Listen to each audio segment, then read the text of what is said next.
Okay, good afternoon, everyone. Welcome to Bushwood Bees. So, we're going to be talking today a bit about bees and beekeeping, just an overview at this stage. Um, we thought we'd like to do something of interest to, especially people in our community, people that know us, people that know that we keep bees. This is the first time we've ever done this, first time we've tried streaming as well. So, hopefully, we won't get any technical problems, but if we do, then, please bear with us. We're trying our best. Um, just want to go for a quick introduction, really, about us and how we started beekeeping, and how we got to where we are today. So I'll just go through a few slides. There we go. So that's me with my suit on. This is one of our rooftop apiary sites that we have. Um, Quite a nice site actually. It's right in the heart of the city, and a very productive site as well. But that's me. We started, myself and Salma. We started beekeeping about a decade ago now. 10 years. About 10 years, yeah. Yeah, about 10 about years. 10 years ago now. And one of the main reasons we started beekeeping in the first place was it was because of my hay fever. That was really the main reason we started. I'd heard at the time that local honey, if you could find it, is quite a good thing for hay fever. It works for some people, maybe not for everyone. So we went on a quest, really, I suppose, to look for local honey. And it was actually quite a difficult thing for us to find at the time.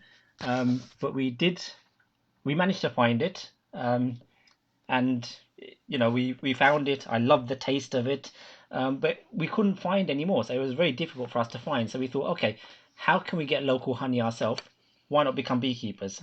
So that's really how it started for us, and we've been doing it ever since. I'll just hand you over to Salma. She can just talk about herself, and this is her on the rooftop as well. Okay, welcome everybody to our presentation.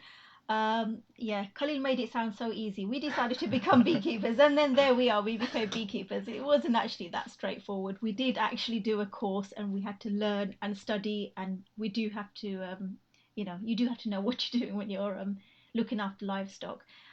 So we did actually find a course. We joined our local beekeepers association, and that was around about, like we said earlier, about 10 years ago. So we've been beekeepers and members of our local beekeepers association for about 10 years. That was the very early days when we just had one or two colonies, and now we've expanded. We've got far more colonies. We're a bit more experienced now, and we're a lot more involved with our local beekeepers association as well. Back to me. Yeah. Okay, so just going back to what we do now, then. So, a couple of things that we do. So, as Salma explained, we've been doing it for such a long time now, and we're members of our local association. And if anyone wants to take up beekeeping, definitely join your association. They're there, especially in the early days, and for your continual development. They're there to help you, to guide you. They run training courses as well. So, this is something that we do as well now. Ourselves. So myself and Salma, we're both trainers. We both teach at for our local beekeeping association, which is Epping Forest Beekeepers. I'll give them a plug as well.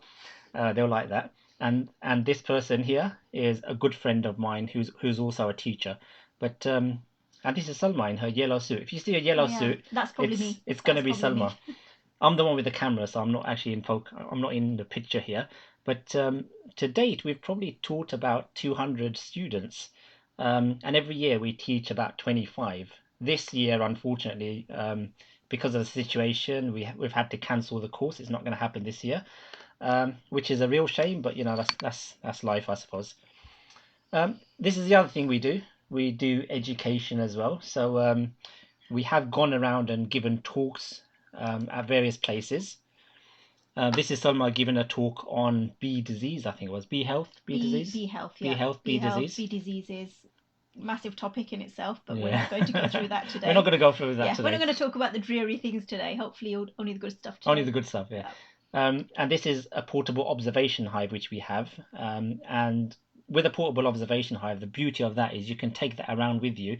You can take that to schools, you can take that to clubs, you can take that to various places, and people can see up close a beehive with it being in a safe environment. this was something we were going to take with us today. So today we were due, before COVID-19, we were going to do a presentation at our local library, which is Leytonstone Library. And we were thinking of taking an observation hive in as well at the same time, but didn't happen. Didn't happen. Didn't happen. Yeah. Maybe next year. The other thing we do is we raise colonies of bees. We're great advocates of local. We always have been. So, buy local food, raise local bees as well. So we try to raise bees from our best stock and local bees as well. So I'm not really a big fan of importing bees. I know people do, um, and that's up to them. I don't. I prefer using as local a bee as you can get. I know some people say in London it's quite hard to get localized because you have such a big population of bees and intermixing. But you do what you can. So I'm a believer in local bees, and they tend to do really well in our local environment as well. Yeah. Just to add to that, the reason why we prefer local bees is because they tend to be adapted to your local microclimate. So especially in our area in London, it tends to be a few degrees warmer than outside of London, for example.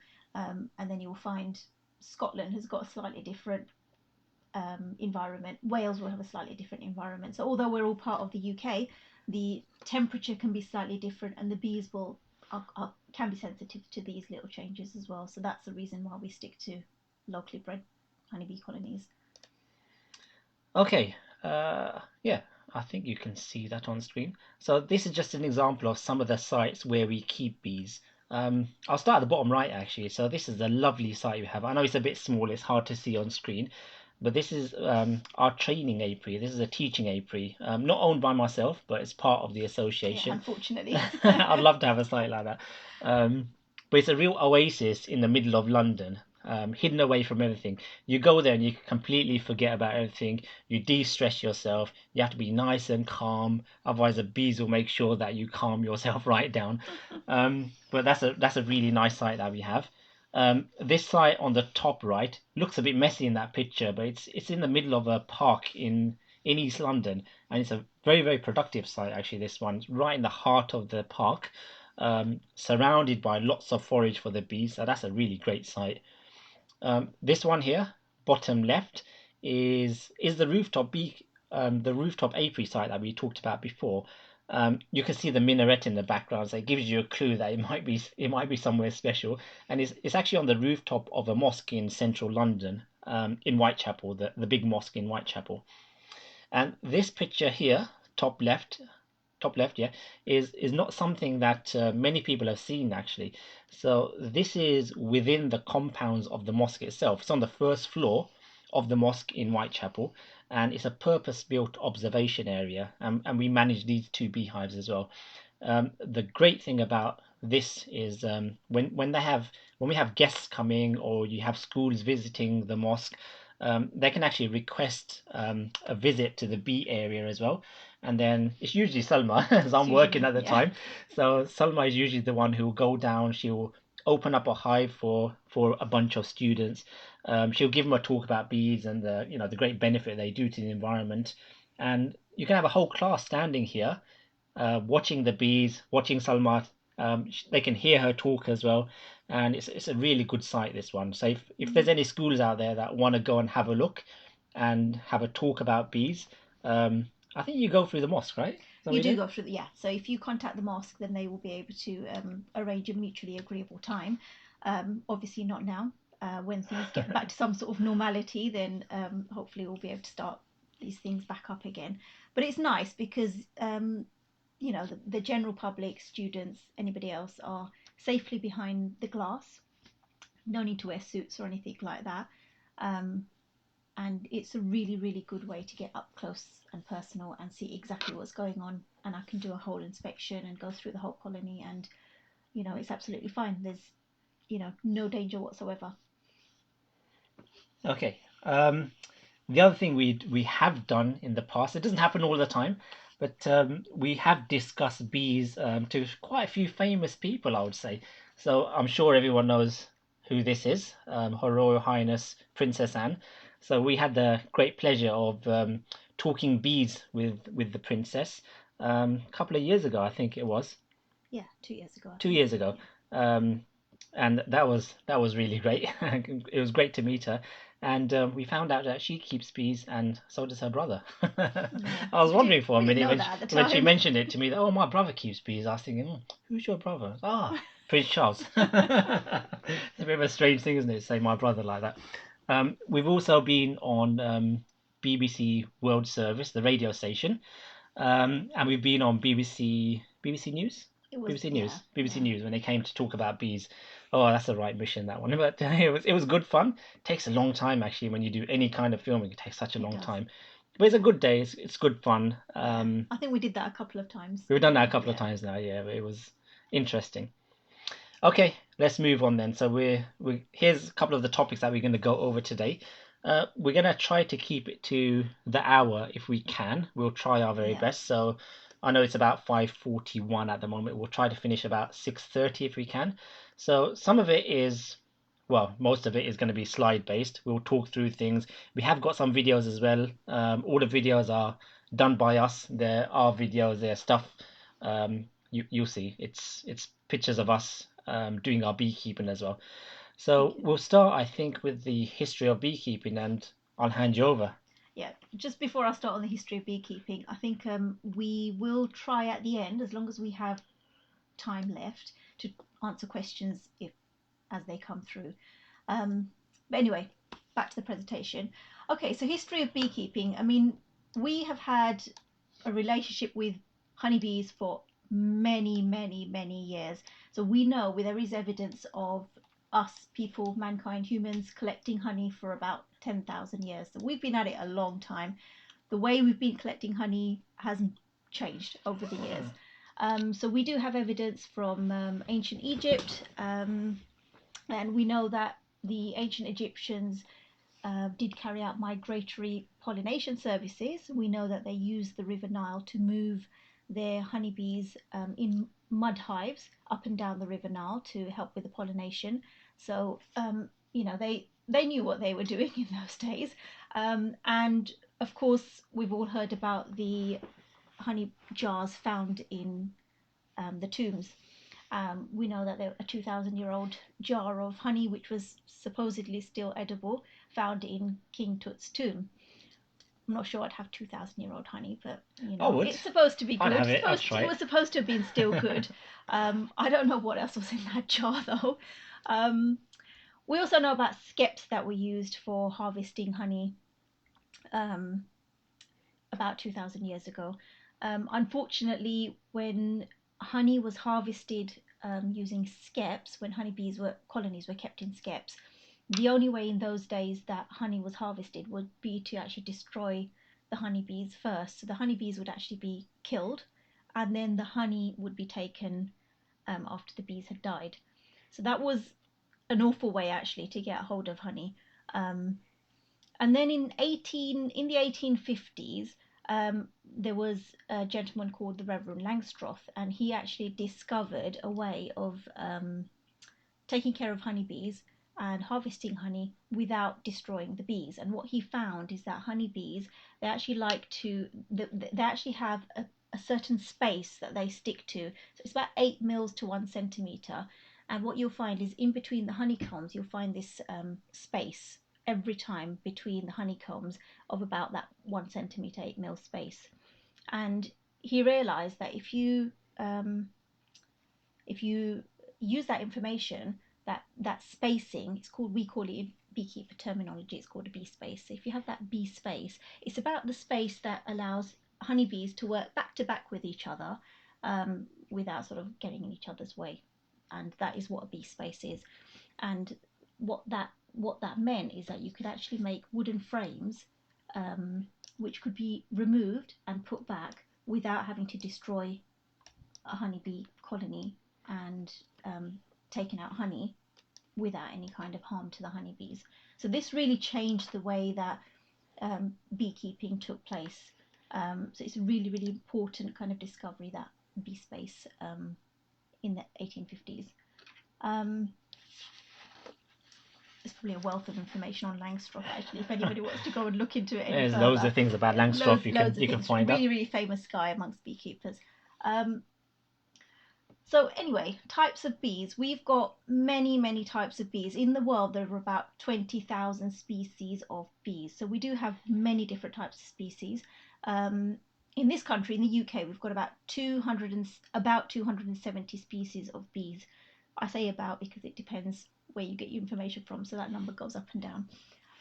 The majority of them are actually solitary bees. So when we're talking about solitary bees, we're talking about those that live on their own rather than the social bees. And most of them will nest in the ground.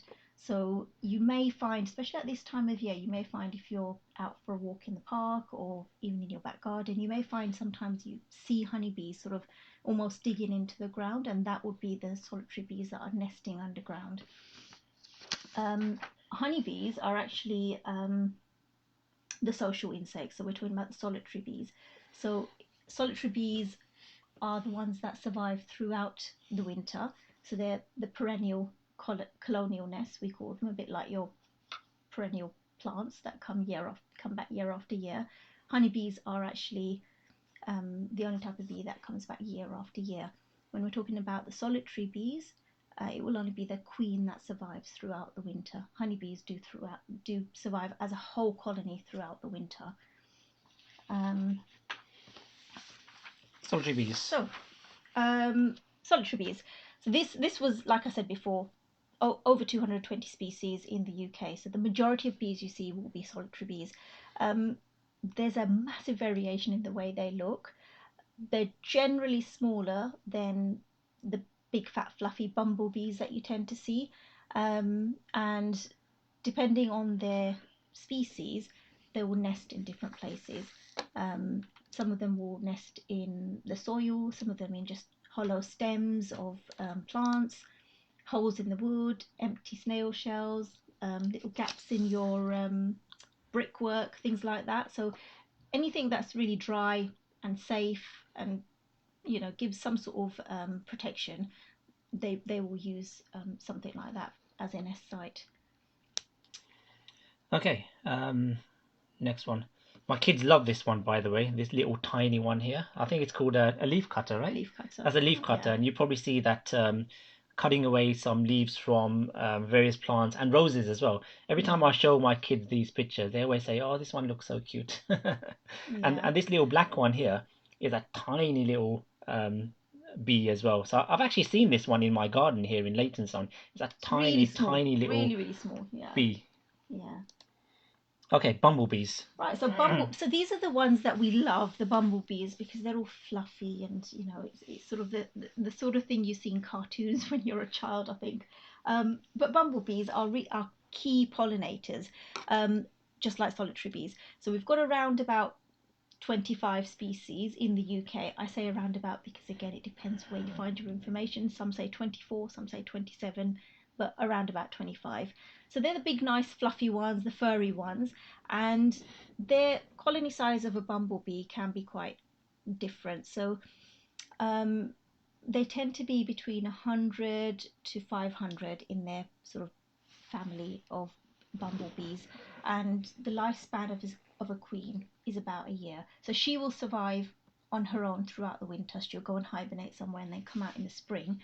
So probably I would say about 2 weeks ago, maybe a bit earlier than that, around about end of February, you may have started seeing queen bees buzzing around, and they'd be much larger, and they were starting to come out of hibernation from the winter time.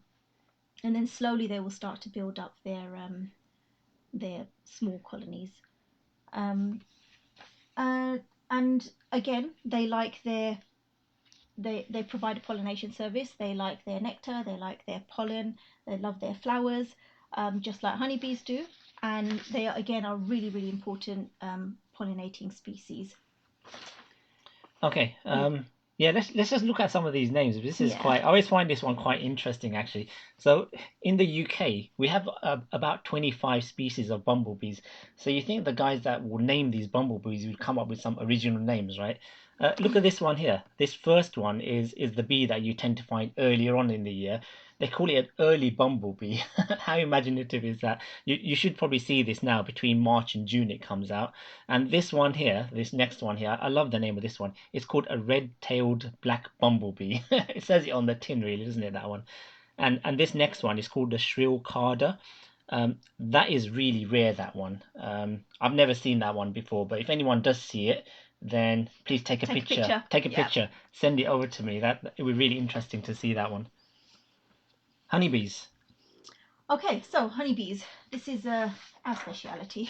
So honeybees is part of the Apis species. So the honeybees, the number of species of honeybees in the UK is just one type of honeybee. We get Apis mellifera, which is the European honeybee, and that is the only type of honeybee we find in the UK or across Europe, actually. The vast majority of honeybee colonies are managed by beekeepers, but we do get wild populations as well. So you know, some of you may know wild populations that you know there are honeybees around, maybe in certain chimneys or trees or whatever, but it's quite rare. The vast majority are managed by beekeepers. Um, they tend to be they're not really yellow and black. I get a lot of people saying, "Oh, they're yellow and black." They're not actually that yellow and black. They tend to vary from anything from light brown to um, sometimes even a slightly greyish color, orange, and they would vary slightly according to, you know, just like people, they're slightly different in color. But generally, they'll be sort of more brown than typically than wasps. Yeah, wasps are very bright yellow and black, but honeybees tend to have a bit more brown in them, a bit more orange in them. Um, and they are the biggest social bee um, colonies we're talking about. So we're talking about in the height of summer, they can get to around about 50,000 bees around about July time. End of June, July time, that will be when they are at their largest. Come the winter, they tend to shrink right back down to around about 10,000 bees. Still a lot, but 50,000 is way more. And the lifespan of a honeybee queen tends to be between 3 to 5 years. Quite rare that she would survive 5 years, more likely around 3 years. That's the sort of average lifespan of a honeybee queen. Over to me There then. you go. Okay. Honeybee queen. So we're just going to talk about what you find in a beehive. So within a beehive, you have three different types of bees. It's three different castes. So you have the queen, and there's only one of those within the whole hive. She's the mother of almost every single bee which you find in this hive, and this is a queen, the one marked with green here. They don't come like that. We added a dab of paint to her so that we can find her amongst 50, 60,000 bees in the heart of summer if you need to. She's surrounded by worker bees. These are all worker bees and they're all female. So the work is done in the hive and out of the hive by the workers, by the females. Let me just play this and see if this works. Oh, okay. It's a bit jaggedy, but it does work. Hopefully you're seeing a moving picture. Yeah, it's not unless just... something's gone technically wrong. So this is her moving around the frame. This is one of our queens. She's looking for a place to lay an egg. And the other bees, you can see that they're moving out of her way. They're actually trying to feed her as well if she slows down enough. This is quite a fast queen. Actually, let's go on to the next video. Let's look at that one. This one's a bit more quieter, I think. There you go. So you can see this one. Slow moving queen. Slow moving queen. But you can see the workers which are around her. They're licking her, they're cleaning her, they're grooming her. And also what they're doing is they're licking a pheromone off her. And when they do that, it keeps the colony in cohesion. It keeps the colony intact. And, you know, it lets the whole colony know that there is a queen here. We don't need to worry.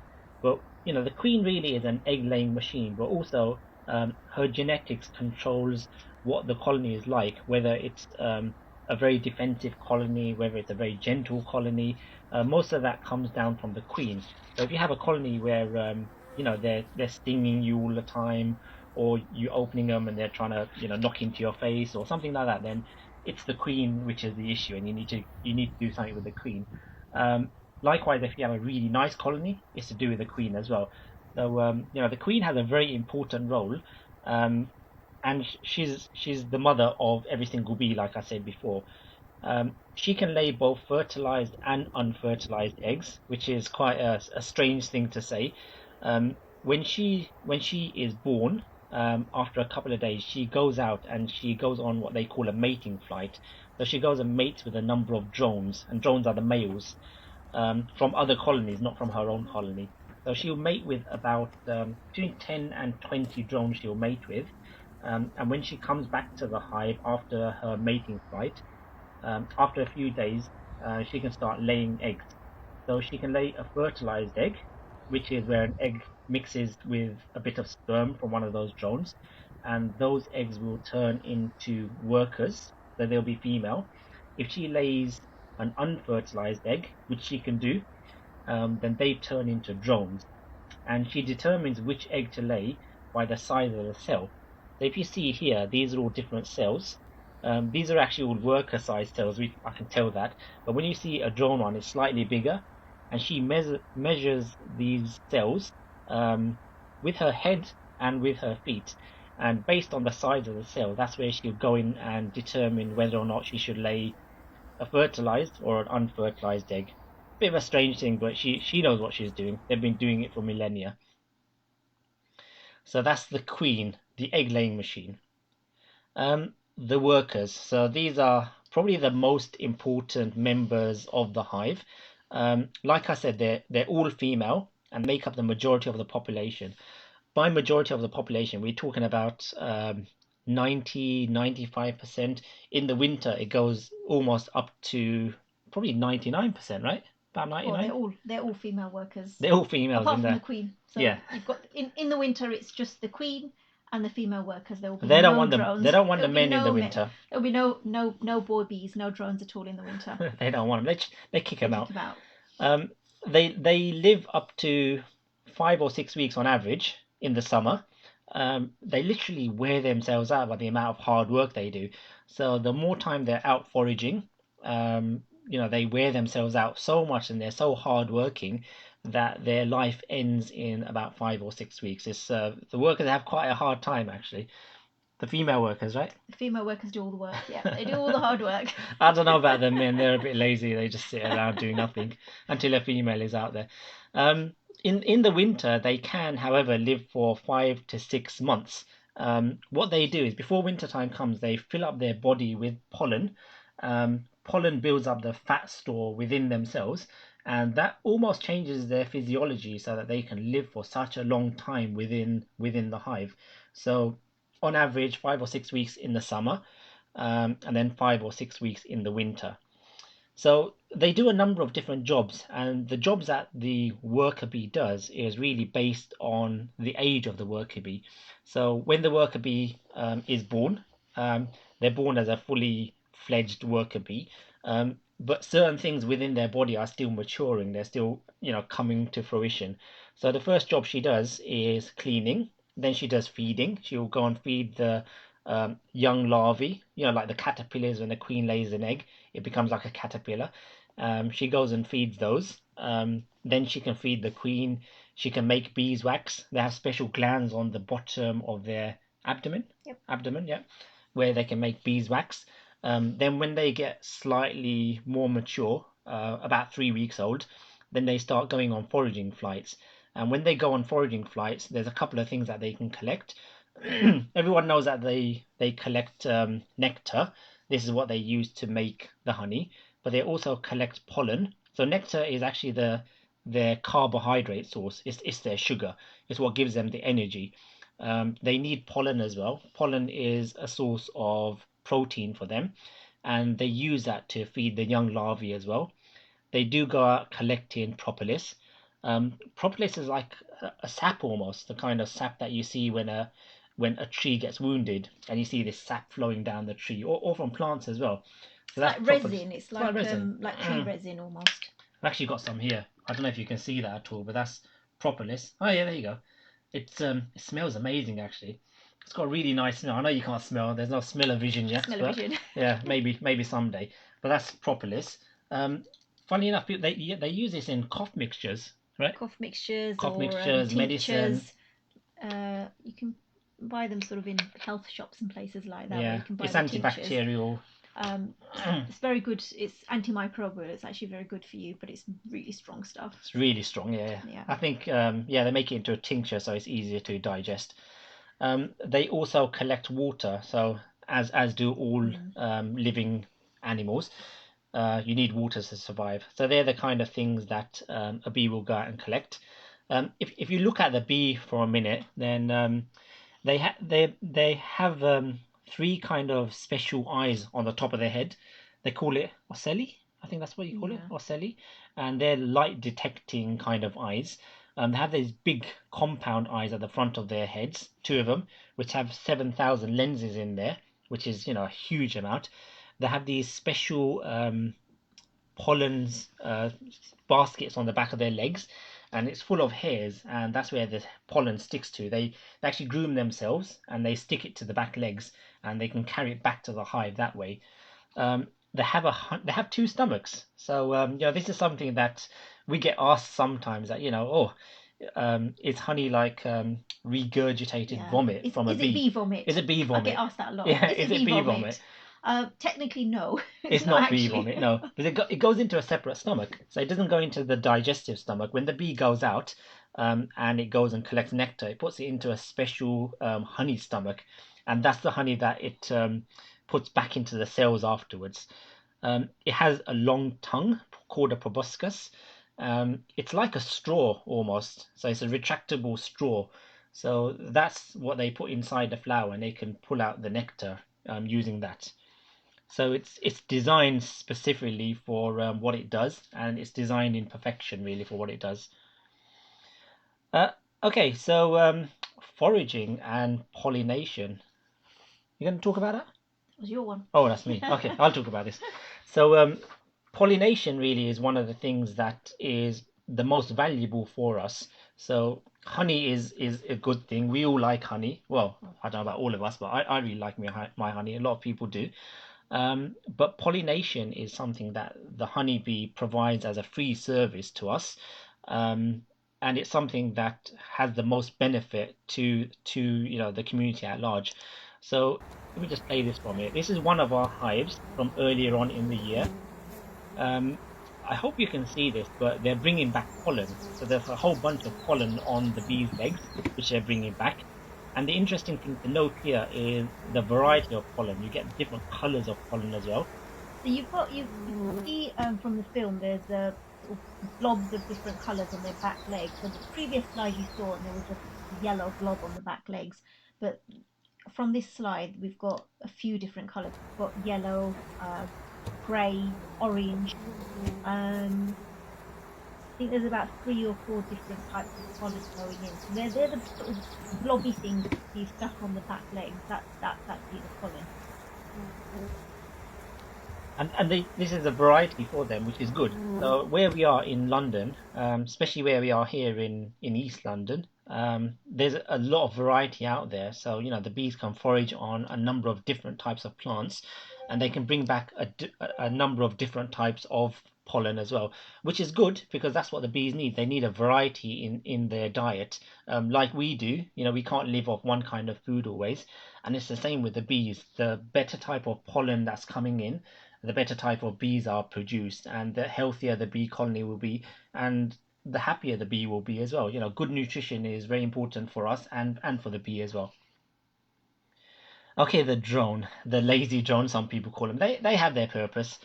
Um, their main purpose, as it says here, is to procreate with a virgin queen. So when a new queen is born, she goes out on this mating flight with drones. So the drones you can see here, it's got massive eyes, so it can see a queen far away.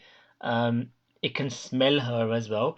And if you can see here in the middle, it's got massive muscles. It's got massive flight muscles because it has to fly really fast, and it has to compete with a number of other drones to mate with that queen.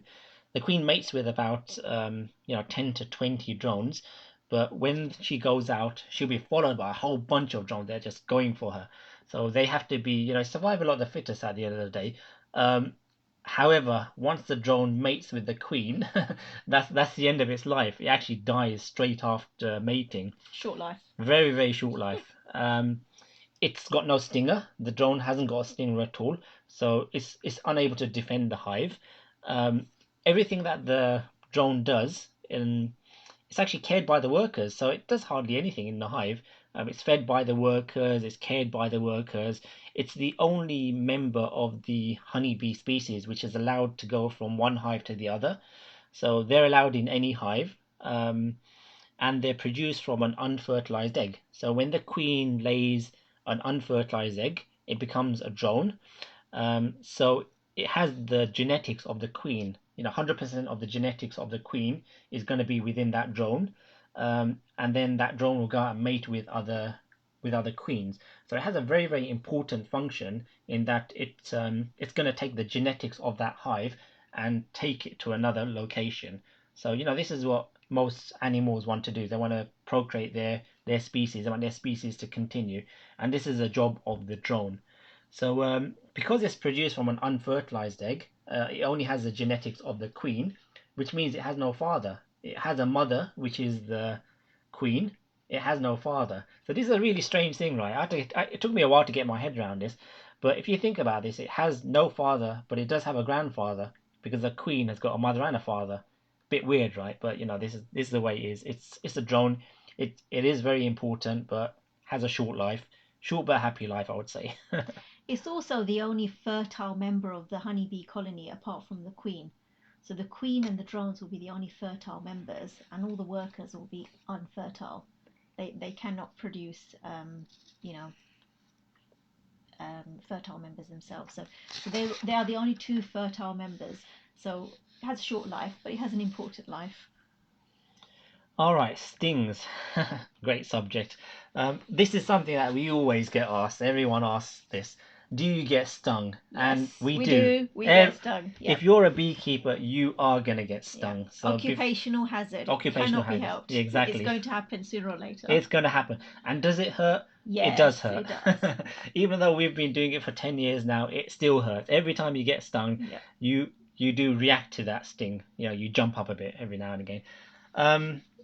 But you should note that honeybees they rarely sting when they're away from the hive. They may sting you if they feel that their hive is threatened. But even so, we go into hives all the time. We hardly ever get stung. We keep bees which are really gentle, but we hardly ever get stung. The only time I don't think I've even been stung this year, have I? I don't think I have. No, I haven't have. even been I stung have. this year. I've had one sting this year. Once or twice. You've even Was been it stung. twice? Twice. Oh, Yeah. maybe twice. 2-0. 2-0. Yeah. And the nil is the Competition. winner so far. Yeah. But Usually he's in the lead. usually I'm in the he lead, gets, yeah. but this year she's in the lead. So we tend to get stung when we're at the hive. So when we're in the hive, when we're manipulating the bees, that's when I tend to get stung. And the time I really get stung is when I'm lifting out a frame and I squash a bee under the lug, and its Yeah. natural inclination then is to sting. I think it's a reactory thing that happens to the bee, but most often they don't sting. And like it shows in the picture here, when they do sting, they die as well. So some of its abdomen is ripped out of his body, and then it dies of dehydration, I think, within a couple of hours. So it can only sting you once, um, and it's very rarely they will sting you. But it depends on your handling of the bees. It depends on also the way the colony is, whether it's a nice and gentle colony. But it's an occupational hazard. If you look at the stinger here in this picture, you can see it's serrated. It has two of these actually. This is just one picture, but it has two like this, and they're like that, and they go down into the skin. So even when it's ripped out of the bee's body, there's still a muscle connected to this stinger, and that will force its way down into your skin even further, and it keeps on pumping venom into your body. So if you do get stung, then the important thing to remember, get rid of that stinger straight away. You got to scrape it out straight away. Some people say don't pull it because you're gonna squeeze the venom sac and that'll go in further into your skin. I say just pull it out as quick as you can. The important thing is the speed that you do it. Yeah. Easiest way is just to scrape it out with your fingernail or something. Just scrape it out. Yeah, just scrape it. Um, okay, I think I've talked about this already, but look at the size of it here. Can you see this? This is on someone's finger, and it's so tiny. It's a really, really little tiny thing, but you can feel it. It does, your Mm. body does react to it as well. This is someone's normal hand and a hand after they've been stung. This is actually a normal reaction. This is, It's a fairly typical reaction. It's, a little bit of swelling is quite normal. and it looks quite bad, but it's actually a normal Mm. normal reaction. With me, when I first started beekeeping, actually probably until about two years ago, I think, if I'd get stung on my finger, then I would swell all the way up my elbow. So Mm. it'd go from my finger, I'd get a fat finger, it'd go up my hand, and it'd go up, up to almost up to my elbow, not quite that far, but almost up to that, and it would stay like that Few for a days. few days. Yeah, Yeah, it a would few go days. down eventually, and it gets hot as well, and it's a bit itchy as well. Um, that was my reaction. That was, a normal Mm. reaction. But And within the few last two days. years Yeah. now, if I get stung on the finger, it will swell up for a little bit, and then it will just go down Mm. again. It will be gone. Usually your finger just gets swollen, isn't it? Yeah, And then finger gets it's all right. swollen Yeah. for maybe an hour or so, Mm. and it will just disappear. So I Yeah. think my body finally has become to realize that, you know what, it's not too bad. So Yeah. I don't react On the other hand, on the other I'll hand. have a completely different reaction. I'll get stung and nothing happens. I'm quite lucky. I We were mean, lucky. I'll barely even remember where I've been stung. Even a few minutes afterwards, I'll feel it. I can feel the pain. It does feel like a sort of red hot poker.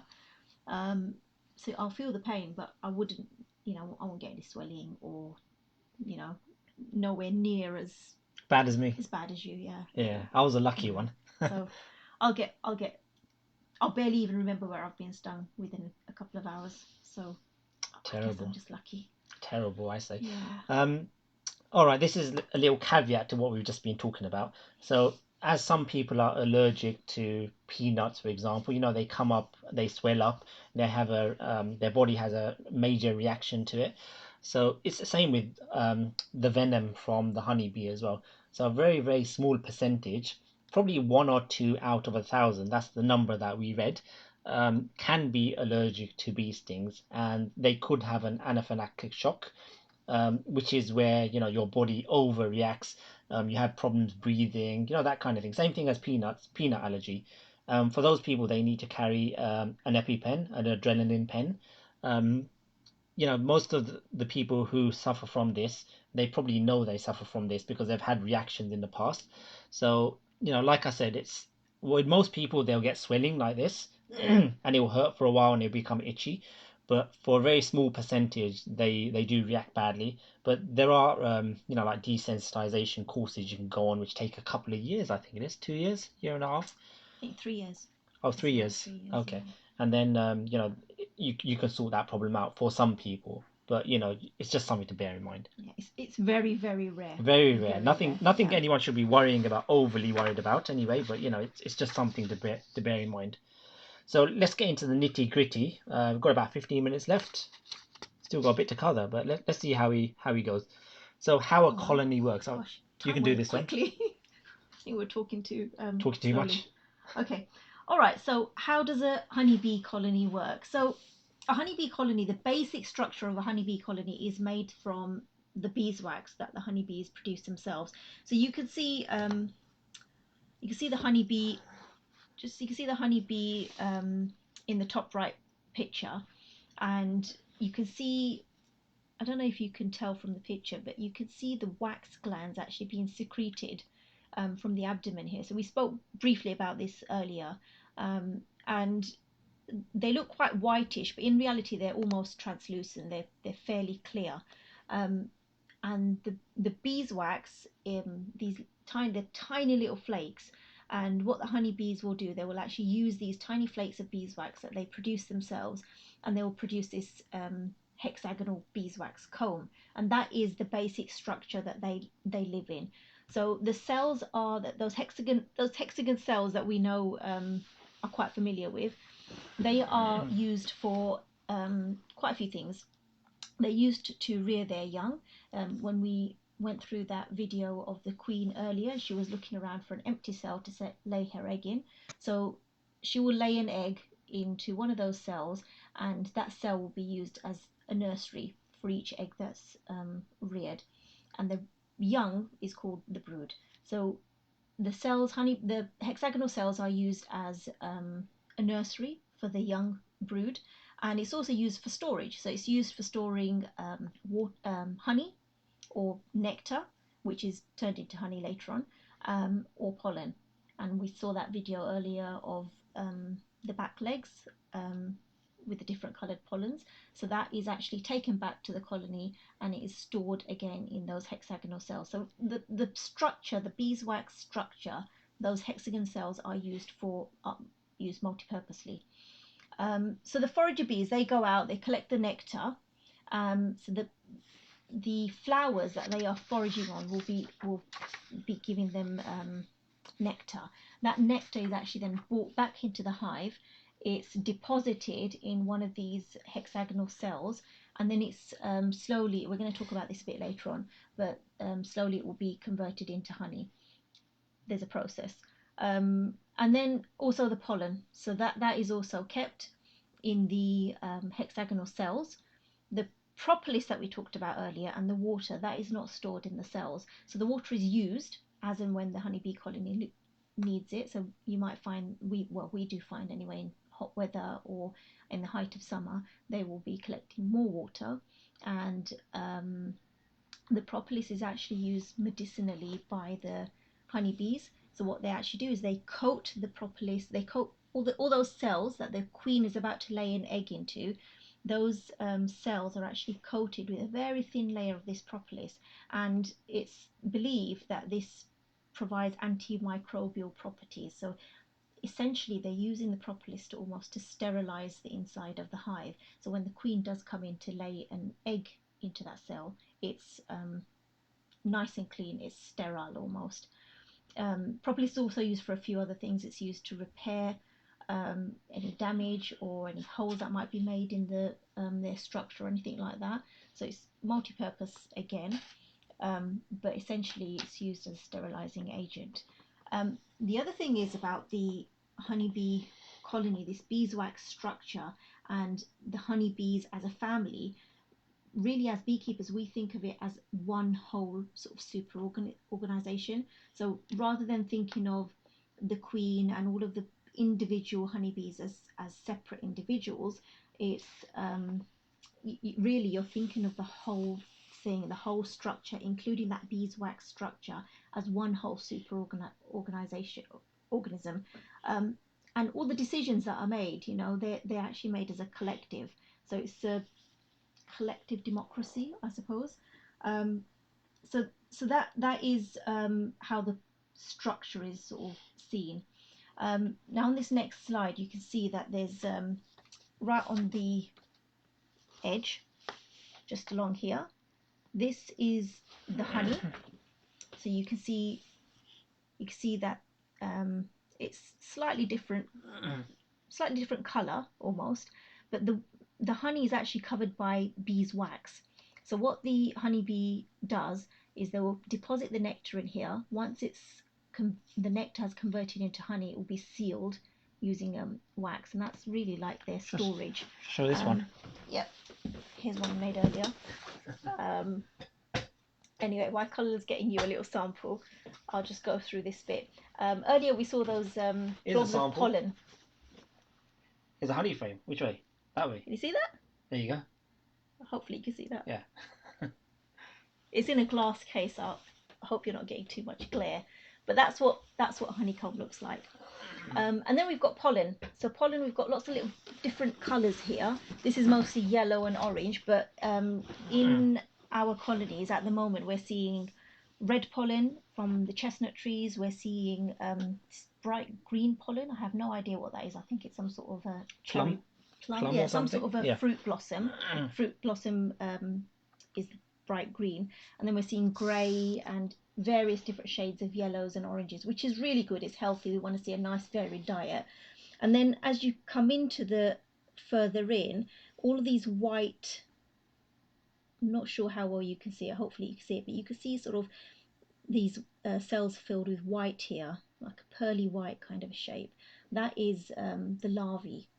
As you get further out, they're probably tiny little eggs that you could, I doubt you'd be able to see it on screen, but they are tiny. Eggs are like a tiny piece of white thread stuck on the bottom of the cell. You can barely see it. And then these bits here, this is called the sealed brood. So again, they put a wax capping. So when this larvae here gets to a certain age, the honeybees will cover up the cells with a wax capping, and that sealed brood will stay inside and it will continue to develop, and then when it's ready to emerge, then it will chew its way out. But you can see that the capping on the brood actually looks different to the capping on the honey. So it's very easy and clear to see the difference between capped honey and capped sealed brood. We've just got in brackets here varroa. So varroa is actually, it's a mite that actually feeds on the honeybee. And what the varroa will do, it's actually a threat to honeybees. We're going to talk briefly about that a bit later on, unless we completely run out of time. And it's something that feeds on the honeybee, a bit like head lice, but far more dangerous for honeybees. So beekeeper checks. So what do we as beekeepers do when we are checking our colonies? So in the summer, as beekeepers, we check our colonies once a week, at least once a week. Winter obviously is not the same, but from now, as the weather's warmed up and winter has finally left us, we will go into every single colony and we will check every colony at least once a week. So what are we actually looking for as a beekeeper? So some of the things that we actually look for, obviously we want to make sure that our honeybees are doing well, that they've got everything they need, that they are able to develop in the way that they need to, in order to continue their survival as well as survive through the coming winter. So when we are going through our colonies, so you can see here that the main body of the hive is actually this lower box here. This is called a brood box, and inside is where the queen is and where she is laying all of her eggs and where the nursery is. So we are looking actually that has this colony got enough space to expand, because you may remember earlier on I was saying that the colony is at its largest around about June, July, when they get to about 50,000 strong. So this is this was last week we took this video. Yeah. So this it's is quite early in the season. We're talking about early spring here. So this is just one box we have here, and that is a small colony. So as the year goes on, as summer goes on, that colony will just get bigger and bigger and bigger. So at the moment, when we're doing these checks, we're checking, is there enough space for the queen to continue laying, because her rate of lay will carry on increasing. So that's one thing we're looking at. We're making sure the queen is actually still there, that she's there and she's present and she's laying and she's healthy and she's doing all the things she's supposed to be doing. Are they able to bring in enough food? Is there enough nectar around? Are they bringing enough pollen in?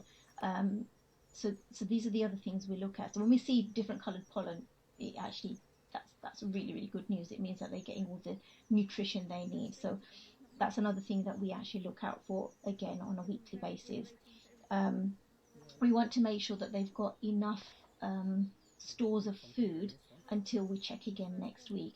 So some of the problems we have in the UK specifically is there is no guarantee that we are going to have good weather for the next 3 weeks. It may be pouring down with rain next week. Hopefully not, we'll get good weather.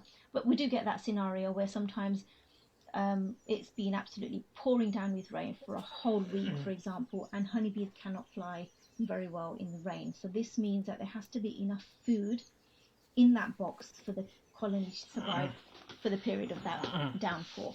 So that's one of the other things. We always make sure that they have got enough food in there to survive at least until we can come and check them again in the following week. And the other thing we like to look out for is any signs of disease. So we always want to make sure that our colonies are healthy, that there are no disease they're suffering for, and if there is something untoward and something a bit, we think there's something wrong, then there's action that we would need to take.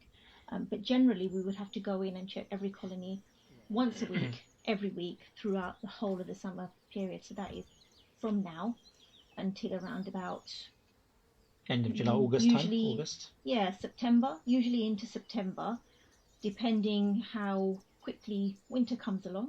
But usually September, sometimes even October in some warmer autumn months, and sometimes winter is quite mild as well. So sometimes September, October we are checking as well. But that is what we're looking out for. So we just want to make sure that everything's nice and healthy and that the honeybee colony has everything it needs to thrive. And that will be our general checks. So nectar, collecting nectar. So that's a picture of a video of a dandelion, and I didn't take that video.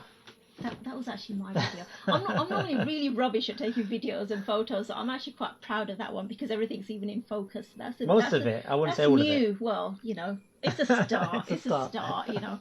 Yeah. Normally I've got my finger over the camera or something, so that's a really good video for someone like me who's rubbish at photography and video. But that's a dandelion, and what do? Normally we just see dandelions as weeds, but that really does show you how important those weeds are. And at the moment, because of lockdown, a lot of our grass verges aren't being cut down at the moment, so we were seeing far more daisies, we're seeing far more dandelions, and all these little wildflowers are coming up, and the bees are loving it. Not just honeybees, but all sorts of bees, solitary bees, flies. They're absolutely loving all this that's coming up. And dandelions have got multiple, they're actually like multiple mini flowers within the dandelion. So they, at the moment, you can see that they're actually going towards the dandelion to get the nectar. So they will be collecting the nectar from the flowers using their proboscis. Like in the picture here? Which is like, it's like a tube, it's like a straw. And they use it to dig straight down into the flower so they can suck out this nectar. So that's like their flower smoothie, if you like. That nectar will then enter their honey stomach, and then enzymes from the honey stomach and organic acids are actually added to their to this nectar. When they bring the nectar back to the colony, they return back to their colony, and they will deposit this nectar into the cells that we were talking about earlier. And there is a process that takes place. So the nectar is deposited into these cells, and then organic acids from the honeybees will actually add enzymes to this nectar. So then there's this conversion that takes place from nectar to honey, and as that conversion takes place, the water is actually evaporated off the nectar. So nectar is actually quite high in water content, and in order for it to be honey, it's got to be something like less than around 18% water. So once the nectar is the water is reduced down from that nectar, it will slowly thicken up, and then you sort of get that thick consistency of honey, and that's because the water's been evaporated off and all of the enzymes have been added in, and it's changed into a honey substance. So that's how the ripening process actually takes place. Right, how do they find the nectar? So that is an amazing thing called the Waggle Dance. So I think Cully was going to talk about it me? the Waggle Dance. We've only got a few minutes left. I don't know how I'm going to get through everything. Really fast. I'll talk really fast. Okay. So once the bee comes back to a hive, so once it's gone out foraging and it's found a really nice source of food, a really, a flower or a bunch of flowers which has got a lot of nectar in there and is rich in sugars, it will come back to the hive and it will do a dance within the hive. So there's a special dance they do called the Waggle Dance. And you can see in this picture here, it sort of represents what they're doing. So within the hive, you have to remember that the hive is dark. It's completely pitch black inside a hive. And they do all of this in the dark. So the bee will do a dance within the hive. And it will be able to, by this dance, it will be able to tell the other bees the direction that it needs to fly out. And it will also be able to tell it the duration it needs to fly. So it does all of this in the darkness of the hive, and all the other bees will then know that, okay, I need to go in this particular direction for this far, and that's where I'll find this nice source of nectar. So within the hive, this represents the hive. Not a very good picture really, but this represents the hive. And in the hive, up represents where the sun is. and any angle the bee is dancing is the angle that the bee should fly towards the sun. So if you look here, within the hive, it's waggling at 45 degrees, and it's waggling for about 1 second, and 1 second represents about a kilometer. So if it's waggling 45 degrees for 1 second, it's saying to the other bees, come out of the hive, find where the sun is, and go 45 degrees from the sun for 1 kilometer, and that's where you'll find this particular kind of food. So it's a very intricate way of telling every other member of the colony where that food is. But it's such an amazing way they do this, and it's so accurate. And this is how they really tell the other bees where the good source of nectar is. And we see this in the hive all the time. There could be multiple waggle dances going on. So a cluster of bees in one location would be saying, "Okay, go this way and get this food," and then there might be another bee doing another waggle dance, saying to another bunch of bees, "Go over there and get that food." So it's a really amazing thing to see. I haven't got any videos of this, but you can Google it on YouTube, I think, and you'll be able to see some waggle dance as well. So it's a good thing to have a look for as well. I mean, the really interesting thing about the waggle dance is it all takes place in the dark. It's dark in the colony, in the hive. So they actually are relying on the vibrations of the dance. So the bees surrounding so you might get a single bee doing this waggle dance, and it will be those bees surrounding that dancer that will be able to tell from the vibrations on the honeycomb that she's making on the direction and how far to fly, and etc etc. So these guys have had tom-tom sorted out for ages. We're only just sort of catching up on our tom-tom, but these guys really know what they're doing. And it's amazing that this is all done by vibration. They can't see what this dancer is doing. It will all be by their sense of vibration from on that honeycomb. TomTom? No one knows TomTom anymore. It's all Google Maps. Google Maps. TomTom's Google old. Maps. Okay, so once they bring the nectar back to the hive, they need to process it before it becomes honey. So you can't just bring nectar. So if there was a way for us to get nectar from a flower and to deposit it in a cell, that wouldn't become honey. So it needs to go through a special process within the bee's stomach to convert it into honey. So this is not something that we can do without a bee. But what it does. That's a video, yeah. Okay. So what this is, let me play this. It's not very clear, but there's some bees here you can see, and what they're doing is they're depositing honey inside the cells. So once that honey is being ripened, which means it's the water content has been evaporated and it's down to 18%, they'll put it into the cell, and once that cell is full, they'll put a wax capping on. So similar to what I showed you before from that frame, it had the wax capping on there. So once they have the wax capping, what that means is that honey has been ripened. So now it's about 18%, and it will stay fresh like that almost indefinitely.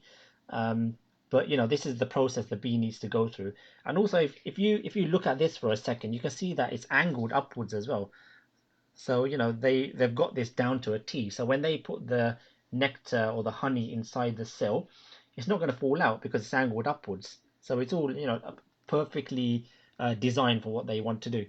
So this is a cross section. So you're actually looking at four frames of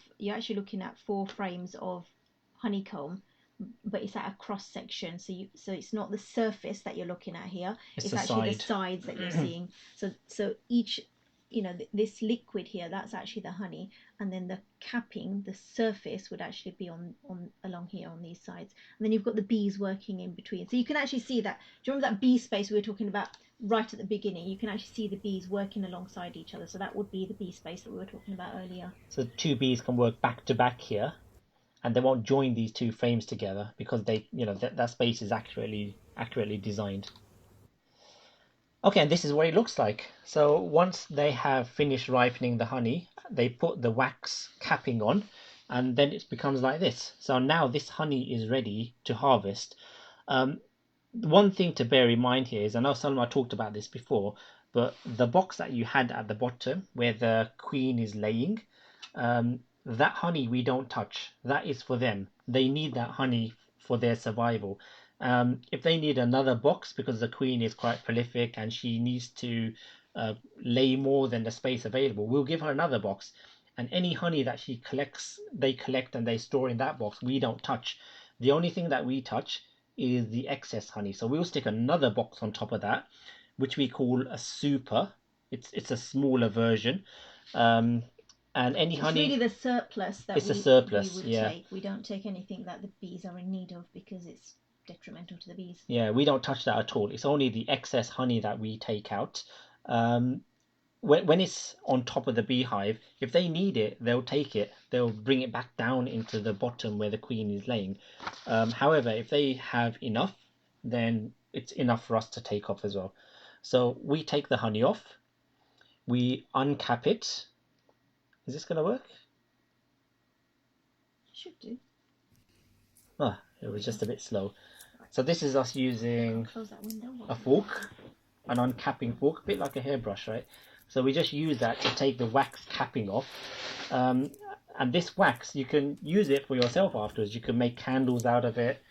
This is a block of beeswax that I've sort of processed and cleaned up, and I can turn that into candles as well now if I want, or use it in balms, or make soap or something like that as well.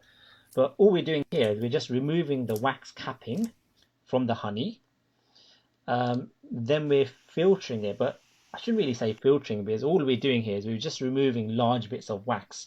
So it's a very, very coarse filter. It doesn't remove any goodness. It's really just a sieve. It's a sieve. That's what it is. It's a sieve. It's a sieve. So all it does is just removes large bits of wax. Once you've done that, we just jar it. That's all we do. There's no other processing which takes place. There's no heating of the honey. So all of the honey will have, the goodness as it comes to you from the hive. So if you are going to buy honey, good thing to do is buy it from a local beekeeper if you can. This honey has come from bees which have been foraging in our local area. So same with all local beekeepers. And the other thing we tend to do is every box that we get, we keep the honey separate, and that's why we get different colors, we get different tastes. Every time we get honey from our hive, it's going to be slightly different in taste as well, and this is all to do with the flowers the bees are foraging on at the time. So it's actually one of the questions we get asked the most. Why is this honey this color? Last time I bought it and it was this pale color. Now it's this darker color, for example. And the reason is because we've got a really good variety of forage in our area, in the London area. The city's actually full of I know it's a city, but it's actually full of different varieties of flowers. And generally speaking, the lighter honeys that you see here, the first two jars, they would tend to be spring forage or spring flowers, or early in the season anyway. And as you go on to the summer, what we've noticed anyway is that the honey colour will start to get darker and the taste will start to become richer. And then you've got sort of, it gets even darker. You've got this really rich kind of caramel kind of honey as well. And that will be much later in the summer, say July, August.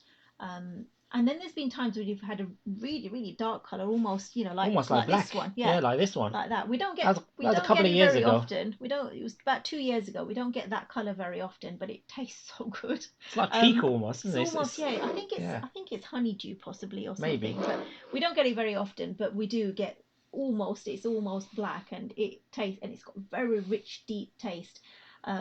But this is the reason why we get that different variation of the colours and the taste and the texture. And the other thing about texture that I just wanted to quickly mention, because another very commonly asked question is, why is it that you get granulated honey or set honey, or honey that starts, or the other really common question is, I've had a honey jar sitting in my cupboard for X amount of time, 6 months, 1 year, and it's starting to get crystals at the bottom. What does that mean? Does that mean the honey's going bad? No, it doesn't mean the honey's going bad. This is actually a completely natural process. So all honey at some point will tend to crystallize or start to solidify. So you might start to see small granules at the bottom of your jar. So for example, No, that You one's can't still really see it. very, very liquid. Yeah, they're all But quite that liquid. that Yeah. I mean, sometimes what happens is at the base you'll start to get little granules that start to form, and the granules will start to spread until the whole jar becomes a solid set honey jar. And that's a completely natural process. That is more to do with the sort of flowers that the honeybees are feeding on. So some honeys will start to crystallize and granulate very, very quickly, and that is because of the proportions of glucose and fructose and sucrose that are in the flowers that the bees are foraging on. And then you'll get other honeys that take a much longer period of time to actually start to crystallize. But it's a completely natural process. There's actually nothing wrong with the honey. It doesn't mean it's going bad. I quite like it like that. I quite like my set honey. But if you don't, you can just plonk your jar into a bowl of warm water and it will soften it up. You just give it a stir and it will get back to a bit more of a pliable state. So we've had honey. I think it was last year maybe or the year before. I can't remember exactly, but um, after we extracted it, it crystallized in about 2 weeks. I think it was. Yeah, yeah. In about two Really weeks' quickly, time, it really quickly. crystallized, and Yeah. that was in quite warm weather as well, which was quite Yeah. unusual. Usually the heat stops it from crystallizing quickly, but this honey we got, and it was from not far up the road here as well, where we are. So it was a very local honey, Yeah. but it It's Wanstead. crystallized. It was in Wanstead, yes, Yeah. and it crystallized so quickly within a couple of weeks. Mm. So it probably had a very very high fructose level, glucose level. Sorry, not Glucose. fructose, Yeah. glucose. Yeah. Probably had a high glucose level. And then we've got other honeys. I've actually got one jar of honey from the first time, from the first extraction we ever done, Mm. in my secret hiding place in my Yeah. drawer that everyone knows That about. everyone knows about. Yeah, really But secret. it's really secret. But that jar of honey, we've had that for over 10 years now. It's just been sitting in the drawer. And that hasn't crystallized. It's still liquid after 10 years, which is unusual. But then it just goes to show that, different honeys react different ways depending on the levels of fructose and glucose and the storage method as well. That's different as well.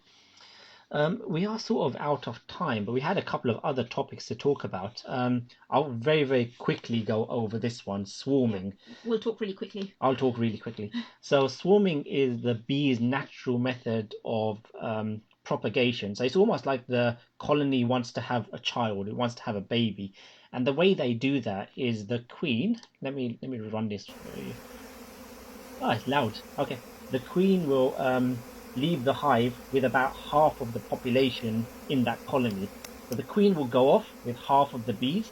They'll set up a home somewhere else, and within the hive, um, the bees will make a new queen. So when the queen lays an egg, when she lays a fertilized egg, that egg can become a queen or it can become a worker, and that's determined by the worker bees. They're in charge, not the queen. So if they want to swarm, then they'll create this new queen cell from which a new queen will emerge. But before she emerges, the old queen will leave the hive and she'll go off with the colony and set up home somewhere else. And this colony will raise a new queen. So in effect, they've had a baby. So this is what swarming is about. As beekeepers, this is something that we can't stop, and we recognize the fact that we can't stop swarming because it's the bee's natural instinct. All animals, they want to propagate themselves, they want to have a child. It's something that without that, how is a species going to continue? So we can't stop it, but we can manage it. So what we do is we do something called, they call it artificial swarming. So what we're doing is we're doing what the bees want to naturally do.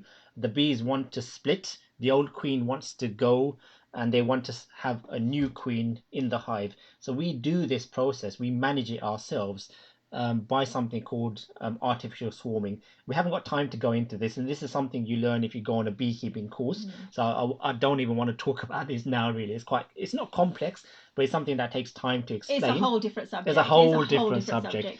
But the But in reason, general, I mean, I suppose as beekeepers, we know what the colony looks like. We know, how it should be progressing, and there are signs. Beekeepers always know the signs of when a colony is thinking about swarming. So as long as we're looking out for those signs and we work with the colony and we work with the natural instincts of the colony, then this is something that we will try to help the colony to manage. Simply because we live in an urban area and not everybody appreciates bees setting up in their chimney, for example, or under the eaves of their roofs or something like that. So we try to be responsible, but at the same time, we always work with the natural instincts of the honeybee colony. So what you're actually seeing here on screen is a swarm settling on a branch of a tree. So this is a swarm. This is typically what you see. You see half of the colony, which could be 20, 30,000 bees. So it's a vast sight to see, and it's quite noisy as well. I don't know if you can hear that. And this is the colony that I filmed, and they're going to this tree and they're going to land there. So they land there temporarily, and then they go and find a more permanent home. But as Salma explained, the last thing we need in an urban environment is for a swarm to take residence in someone's chimney or somewhere which is going to cause a problem. That's why we have to manage this process, and it's very important that you do manage this process. So this, in a nutshell, is swarming. It's the way that the colony can produce a baby, if you like, and it's something that we as beekeepers have to manage. So we're almost at the end now, so Oh, we'll one just thing finish I off. should mention actually, just about swarming, it looks like an amazing sight. You've got bees flying all over the place, and then you've got this mass settling somewhere on a tree or something. But they're actually at their most harmless when they're swarming. They haven't got any brood to protect, baby bees. They haven't got any honey to protect, so they actually don't really care about you. So They fill up their they stomachs with really, honey as yeah, well. they're at their most gentlest. Even though it's an awesome sight, it's actually the colony itself is at its most gentlest when you see, if you are lucky enough to be able to see a swarm. All right, so let's finish off with a couple of things then. So a couple of threats to not just honeybees, but all kind of bees and pollinating insects in general. So there's been a big habitat loss as well. So this is one of the things which, um, I think people have recognized it now that there is a loss of habitat taking place. And this is something that a lot of people are trying to rectify, especially if you look at farmland where you have, one kind of crop for miles and miles and miles, and they have come to realize that this is not really beneficial. It's not good for the crops as well. You want insects to come, so they're starting to leave verges now where they can grow wildflower. But habitat loss is a big threat to pollinating insects. Use of pesticides is another big problem that we have. Um, Not just the big farmers out there who a lot of them are actually they realize problems and they try to do it in the most humane way possible. So they're trying their best, but we have a role to play in this as well. A lot of Mm. us, we don't like weeds. We just want the easy way out, so we use pesticides in our plants, and this Not causes. not us personally. I don't mean us. I mean us in the general term. Yeah, We have just weeds in our garden.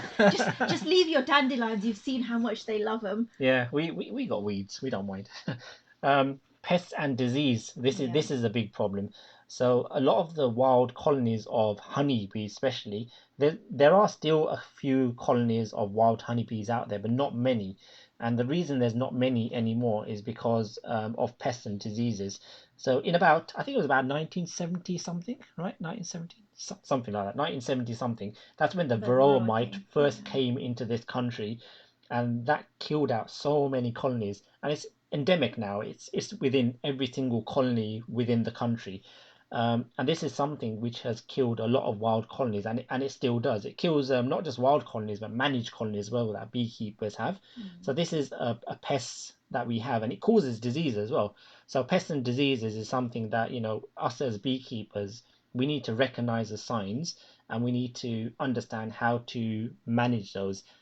Thankfully, honeybees in this country, especially in the urban environment, are no longer in decline. I mean, they do quite well in city They areas do very because well in we've city got really areas, yeah. good parks around. We've got plenty of people growing beneficial things in their gardens, so they actually do quite well in urban environments. Actually, So extreme weather and climate change, we've all seen the signs of this. That we're getting very warm, mild winters now, and our summers a lot of times are very extremely hot as well. So we can see that the climate is changing, and things have to adapt to that as well. Um, a cold winter is actually a good winter. So for honeybees, it's actually good to have a nice bit of cold. You want them to go into a semi-dormant state, They use less energy in that kind of environment. They go through less honey stores. If it's very warm weather, they tend to use up a lot of stores, and they could get to the end of winter, early spring, and they might be almost running out of stores as well. So, I'm sure they'll adapt at some stage, but it takes a long time. So this is something that you have to be aware of. And competition from invasive species. This is a big one. So we are getting invasive species. We know that there's species coming So we've got very soon. Go I on. mean, the one that we are really worried about as beekeepers, or actually not just beekeepers, but anyone that's involved with the environment at all, is hopefully you can see that. That one? Is the Asian hornet. So you may have seen newspaper articles or things on the news about the Asian hornet. Unfortunately, usually the pictures they put on there, the media normally use the wrong photos. But the Asian hornet, you can look it up. There's actually a free app that you can download called the Asian Hornet app. And if you think you've spotted one, you can actually take a photo and take a photo using that app, and then it will be investigated. But it's just something just to keep an eye on and just be wary of. It's actually smaller than our native European hornet. European hornets are fine. They've been in this country for ages. They're part of our environment. The Asian hornet is far, far more aggressive, and it's caused huge problems in Europe. It's completely it's caused massive problems with the ecology in places like France and Spain, where it's invaded to an extent where the honeybee population has really, really gone down. So it's just, and it's not just honeybees, it's all pollinators. They're actually really, really good predators. So it's something that we've got under control at the moment. There have been a few sightings last year. I'm not sure what will happen with sightings this year, because obviously everyone's on lockdown. We're all indoors. Yeah. So the members of the public are no longer sort of outdoors as much. So we're not really sure what will happen this year. But if you do happen to be out on a walk and you see something really odd, just take a photo of it and see if you can find out what it is. So it's also known as yellow-legged black hornet. So yellow legs, description. Yellow legs, black hornet. So if you remember those signs, have a look for it. It looks aggressive as well, doesn't it? It looks like, you wouldn't want to mess with it. So look out for one of those. If you do see it, report it. Don't catch it and kill it. Report it. That's the best thing. Yeah. They're quite aggressive as well, so I wouldn't try to catch one myself. Okay. So ways we can help. Grow more flowers, shrubs and trees. Especially look out for ones which are insect friendly as well. So not all of them are, even though some of them you might go down to a shop and buy some and have signs on them which say good for bees. Some of them are not. They're not. Some of them are not. So I don't know why they have this sign on there sometimes, but they're not actually good for bees. So do a bit of research as well and just check it is. I always think a good sort of litmus test is if you have a look over your neighbour's fence and see how many neighbour's fence. Keeping social distance. But if you look in your back garden, or if you're going for a walk in the park and you see those shrubs, flowers and trees where the insects are all over it, then that's probably a good one, because it's probably something that will grow in your back garden as well. Don't go for anything too exotic, because it may not do so well in your garden, but something that you can see is already doing well in your local area will probably do well in your back garden too. Okay, let some of your garden grow wild. Yeah, we definitely do. We do this all the time. We do this all the time. I know my friends have mentioned this to me. The front of the garden's not too bad. It's lawn mainly, which we don't mow very often. But the back where the bees are, that's definitely wild. And we've started to grow some wild flowers in various places in our garden.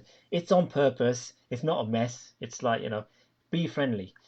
Cut your grass less often if you can, so that other plants can have a chance to grow, especially dandelions. In this lockdown, that's probably happening actually. So it's good for some. It's good for some animals. Maybe not for us that's locked down, but definitely for the insects and plants out there. It's a good thing.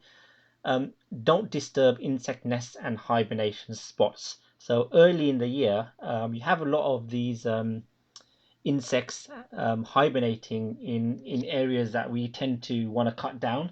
So don't cut down your trees and your plants very quickly in the year, because you might have solitary bees or solitary insects living in them as well.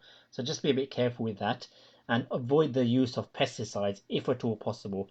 I'm sure we can do that. There's friendly ways of gardening as well. So if you can, try to pick a way which works for you, but is also beneficial to some of the insects out there. Okay, I won't go through this now because of time, but this is just some examples of plants which are good for pollinating insects. These are pollen-rich flowers. This is something which you can Google up quite easily.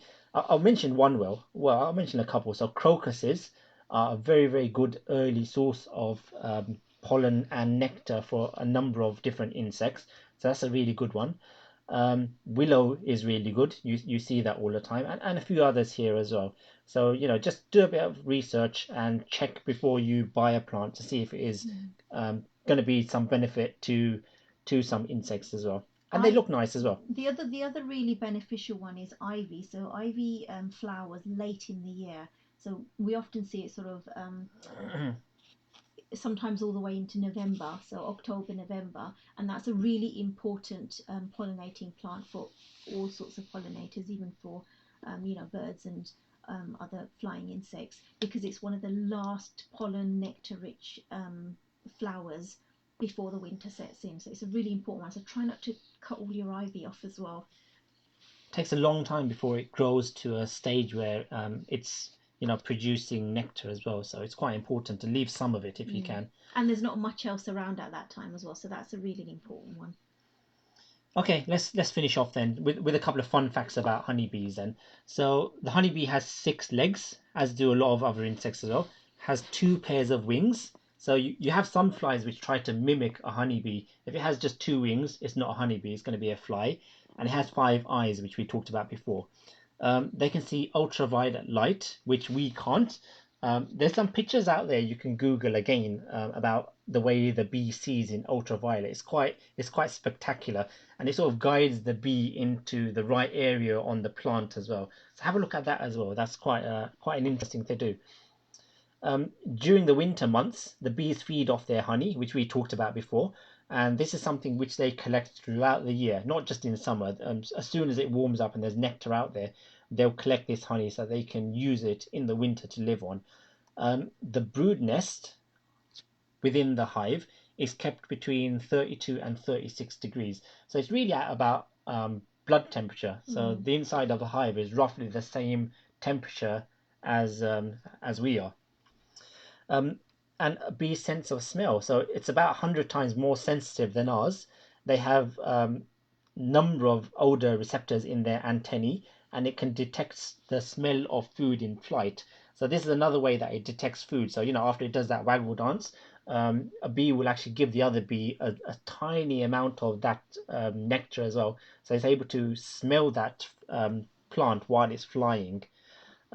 This is a bit of a strange picture, but what they're trying to do here is they're trying to use the bee sense of smell to detect, like, bombs and drugs and things like that. So things that they've been using dogs to do, they're actually looking at ways of training honeybees to do this as well. And it's meant to be a really quick way of training honeybees to do this. I think you can train them in about an hour, whereas with dogs it takes a lot longer to train. So you can tell by that if people are looking into using bees for this, their sense of smell must be amazing.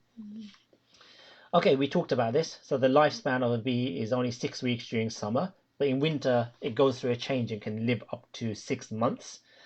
The noise that you can hear, the buzzing kind of noise that you can hear from a bee, is because its wings flap so quickly. It actually goes at about 200 times per second, which gives them strength as well. So it allows them to carry a huge amount of nectar, relatively to speaking to the size of the bee, back to their hive. So they can carry a huge amount of pollen and a huge amount of nectar because they have so much strength in their wings.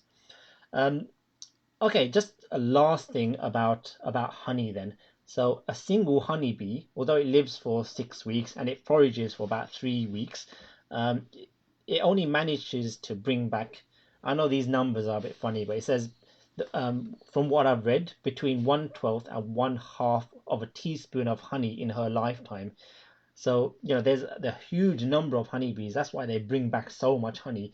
But, a single bee brings back a very, very small amount of honey. It's the collective work that they do which allows it to bring back such a big amount of honey, and the surplus honey that we take as well.